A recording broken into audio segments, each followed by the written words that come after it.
B'shaim kal b'shaim v'kedish asa Shabbos hamisach eides B'soiru sechu B'sach b'sach luem No yam berutzoim Hili v'tovaya Sharai retzoy nechu B'sach b'sach luem Hay no yam berutzoim Hili v'tovaya Sharai retzoy nechu. Hello everyone, sorry I'm not with you this weekend, and therefore a small dvar halacha about something that happens during Laining that you may want to take into consideration.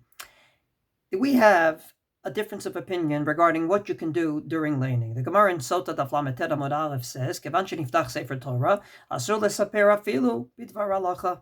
Once the Torah is open to be read, you're not allowed to do anything, including learn Torah and obviously talk in Torah with someone else. However, the Gemara in Brachos Daf Chet Amud Aleph says, R Sheshet, Apye, Mehader, Apya Begaris, he would turn his back and learn during Laining. Amar, and even said, Anan Bididan, I'm dealing with my stuff, Ve'ino Bididayu, and you can go ahead and lane. So the Tosfos right there, as is the Tosfos way of thinking, says, how do we reconcile these two things? On the one hand, the Gemara in Sota says not to learn anything, and on the other hand, we see that the holy R Sheshet did exactly that. Well, different ways of explaining it. One of the ways is what Tosfos says in Sota on that same sugya, the mahar de apye shane. If you turn your back, it's different. And indeed, the Shulchan Aruch bringing 4 points of view about can you learn during Laining, can't you learn during Laining. One of them is this one, and I quote, ויש מתירים למי שקודם שנפתח ספר תורה, מחזיר פניו ומראה עצמו, שאינו רוצה לשמוע ספר תורה, אלא לקרות ומתחיל לקרות. And some allow you to learn during Laining if you turn your back to the Bima and you show everyone that you don't want to hear the Laining. And there's two ways of understanding this point of view of Tosfos as recorded in the Shulchan Aruch as one of many. Rabbeinu Yonah, in the back of the Gemara in Brachos, comes along and says, for a very simple reason, that kevan shekvar hitchel b'mitzvah mitchila, v'rarun uto anshe bet hakneset shekavad atzmo likro, eino posek ba bavor sefer Torah. We have a general rule, if you start a mitzvah and another mitzvah comes along, you don't stop mitzvah number 1 for mitzvah number 2. He was learning before Laining, he can continue learning once Laining began, and therefore Rabbeinu Yonah, based on that logic, says, אבל לא התחיל מתחילה, אין לשום אדם לספר בשום עניין כל אחר כך. But if he didn't start learning before Laining began, he cannot start learning once Laining began. From this perspective, that's the way the Mishnah Berurah understood it succinctly. The Sfira lei shekivan shekvar hitchil b'mitzvah mitchila eino mechuyav lifsok. You started the mitzvah, you don't have to stop. However, Rav Soloveitchik, as recorded by Rav Shechter in the book that he wrote, Nefesh Harav, understands it differently. He says, and I quote his words, "L'tzet yidei chovat kriyas haTorah ba'inan sheyitztaref el tzibur hashomim. Deleka kriyat haTorah biyachid." Since you need a minyan for Laining, in order for you to fulfill your obligation of hearing Laining, you have to connect yourself to the congregation. How do you do that? ובכדי להצטרף אל הציבור, ספירה ליה דבעינן שיהיו פני הציבור פונים אל הספר. In order to connect yourself to the congregation, you have to face the Sefer Torah.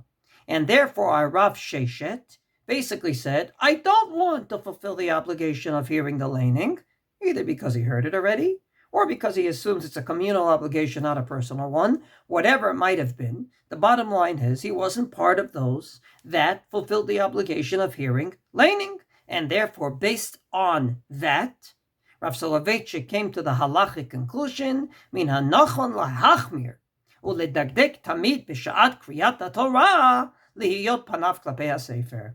That indeed, during Laining, if you want to fulfill the obligation of hearing the Laining, you should face the Sefer Torah. Be it standing, be it sitting, you should face the Sefer Torah. So based on this understanding, it's not because he already started to learn, but rather, you want to hear Laining and fulfill your obligation of hearing the Laining, you have to face the Sefer Torah. That being the case, since in our shul, we do have chairs that move, it might be a nice chumrah to adopt. Either you stand or you sit during Laining, that's up to you, but face the Torah when it's being laned. And I believe if we do, we're doing something else, as we've discussed many a times. The Yerushalmi is famous in saying in Megillah that Kriyas HaTorah is a reenactment of Ma'amad Har Sinai, which has halachic ramifications on how we learn. Number one, the Yerushalmi says that when someone came into shul and Samich La'amuda leaned on the Bima, they told him Asur Lecha, because when we stood at Har Sinai, it was given Be'ema over here, we were trembling. We were not just leaning like this. You can't do it during Laining. And then it brings another example of someone that went up there and was both the laner and the mitargim, the one that used to translate the Torah. They said, no, you need to have someone else up there with you, because Geshem shenitna yedei sarsur, kach anu tzuchim ba al yedei sarsur. As explained by the Levush, Rav Mordechai Yaffe, in his halachic work on the Shulchan Aruch, that if the laner wants to be the guy that gets the aliyah, tzarich shi'amod acher bimkomo, someone else has to stand there with him. You can't just have one person at the bima. Why? Shekashem shenitna Torah yedei sarsur v'hu Moshe shaya sarsur min Hashem yitbarach uven Yisrael. Since the Torah was given by a messenger, in this case Moshe, that went up there because we were scared stiff, kach anu tzuchim linhog ba al yedei sarsur. So too we. And therefore there needs to be at least two people up there. The laner, who's giving the Torah, kivyachol, in the place of God, and the receiver, Moshe. And therefore he says, Nirali shezet tamin agenu, that we take it one step further. Hazgan shu omet kivyachol b'mkom Hashem yisparach. The one, the Gabbai, is the one that's in place of God. Shaharei mitzvah likrot lemishi yashar beinav, because he calls up whoever he would like for an aliyah, just like God said, I want to give the Torah to the Jewish people. The one laning is in place of Moshe, that after hearing the Torah from God, went ahead and repeated it to the Jewish people. The one that gets the aliyah, he's the one that receives it in the place of the Jewish people. So therefore, when you face the Torah, you're reenacting Ma'amad Har Sinai, because during Ma'amad Har Sinai, I don't think the Jewish people showed their backs to God at Har Sinai.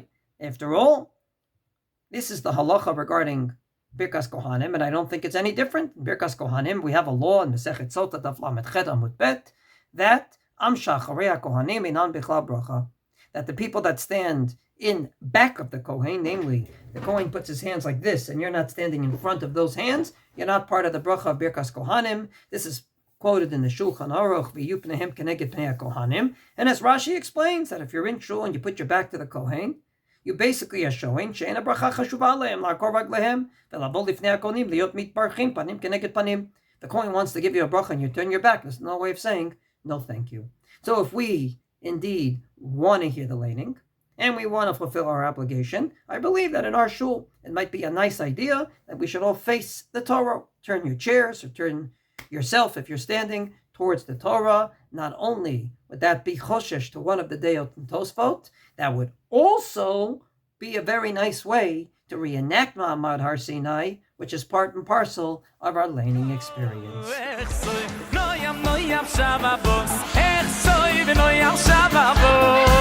Ay, ay, ay, go, bebe soy, no yam shababos, soy, no yam shababos, sing zusammen.